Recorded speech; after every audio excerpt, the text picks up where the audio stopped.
Hey guys, Salt and Prepper here with another video. Today I wanted to talk about the events in Lakeland, Florida that happened the other day. I'm sure most of you are familiar. The other day, a former Marine went on a rampage, killing 4 people, injuring a little girl who thankfully she seems to be doing okay, and then going on to have a shootout with the police. Now, why am I talking that here on Salt and Prepper? It was mentioned in the news that this guy was a self-proclaimed survivalist and a prepper. So it got me thinking that there's a section that I feel is very important but little talked about in the prepping community. And that would be mental health care and psychological help. Now, in the case of this individual, he appeared to have a lot of warning signs before the tragedy. Drug use, history of PTSD. Not saying that people with PTSD or drug use are going to do something horrible like this. I'm saying that they are warning signs to something. In the case of this individual, I guess his girlfriend went on to say that he was talking to God a couple days before the tragedy, talking really bad stuff. So there are warning signs to this kind of stuff, and I think if we are more prepared to see these signs and willing to reach out to help, we can prevent a lot of this stuff from happening. Now, I'm not giving any excuses to this individual. What he did was horrible, and he's going to be punished for it. What I'm saying is, if we can destigmatize the thought of mental health care and seeking mental help, it can prevent another situation like this from occurring. Now, as I mentioned, mental health care has long had a stigma around it. A lot of people, especially like former military and even civilians, they view mental health care as, oh, well, I don't want people to think I'm crazy. I'm afraid how this is going to affect my career or, my social life. So I'm just going to toughen up. I'm just going to grin and bear it and just keep on pushing. That is the last thing you should do. That you shouldn't even have that on your mind. You are not a burden by seeking help. You're trying to better your mental space, and all you're doing by trying to toughen up just to not talk about it, all that's doing, it's making you a pipe bomb, and one day it's going to be too much. So it's important to destigmatize mental health care, and I want more people to seek it. Now, the thing is there's often people who suffer from various mental health issues that go undiagnosed because they won't seek help. But there's warning signs, talking about harming others, self-harm. So I want people to be more comfortable with that. So you need to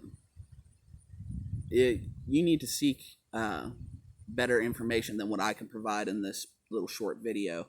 I'll be providing links at the end of the video in the comment section, or the description rather. So if you need to seek this help, or somebody who may need the help, you can give them that information, and hopefully we can better that. But some warning signs that I've noticed with deteriorating mental health is stuff like bad hygiene, somebody who's normally outgoing being more reclusive, all of a sudden, sudden onset drug use or heavy drug use, financial problems, family problems. There's a lot of things that can build up to those stressors. So it's very important to look for little warning signs that that person's building up more stress in their life. And it doesn't have to be a lot of, it doesn't have to be a lot of signs, but it can either progress over time, or it could be, the straw that broke the camel's back. So just be sure to talk to your brothers and sisters to see where they're at emotionally and mentally. Now, excuse me, I kind of took down a few notes because this is a very important subject to me. So, one of the biggest signs of mental health deterioration and something you want to look out for is if somebody's talking about hurting other people or suicidal thoughts. Now, always always pay attention to that and take it seriously. Don't just write it off, oh, they're just having a bad day. No, take it seriously every time.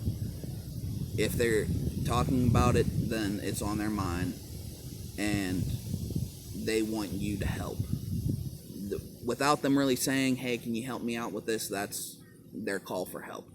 So what do you want to do in these situations is stay with them, just chat with them, ask them if they need help, and offer different assistance. Like, for instance, give them some of the links that I'm going to provide in the description below. If they're religious, ask them if they want to talk to their religious leader, priest, rabbi, imam, whoever they need. And just make sure that they're really okay. And also be sure to emphasize that nobody's going to get in trouble for seeking help. That's the big issue, is everybody's worried that seeking mental help is going to affect them negatively, and we as a society really need to change that. Now, the reason why I'm making this video is because it is absolutely vital for survival to be in a good mental state.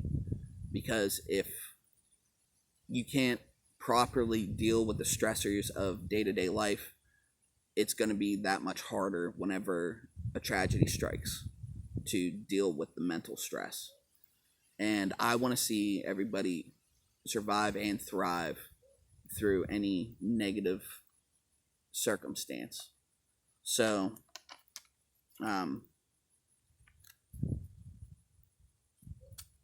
survivalism isn't just about buying bullets, beans, and body armor. It is looking out for yourself and your community. It's not about some doomsday scenario that you got cooked up in your head. It is about preparing for what life can throw at you. Sometimes life throws natural disaster at you, flooding, bad snowstorms, and sometimes life throws you some mental obstacles, death in a family, viewing tragic events like a lot of our vets see. And those are really, really hard to get over, and it's very important that you do.